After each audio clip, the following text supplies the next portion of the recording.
আর পাখির কাপড়ও নাই। এখন কি করবে উনি? তখন উনার পাটা দিয়ে ওই ছিদ্রটা বন্ধ করেছে, আর নবী সাহেব আরেক পায়ের চরুতে উড়ুতে ঘুমাইছে, রেস্ট নিচ্ছে, ঘুমাইছে।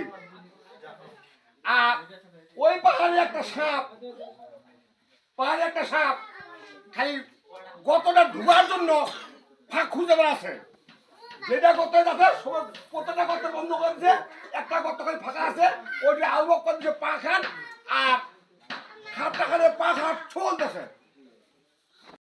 নাকি দেশে, তবে নাকি দেশে কোনো কোনো কিতাবে আছে 5 বার নরকে দেওয়ার জন্য 9 বার সাপটা সবল দিছে।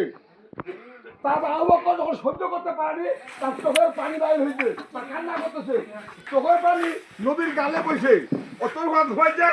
তো নবী সাহেব টের বলছে, হ্যাঁ আমাকে কি হয়েছে? আর সাপ কমে গেছে।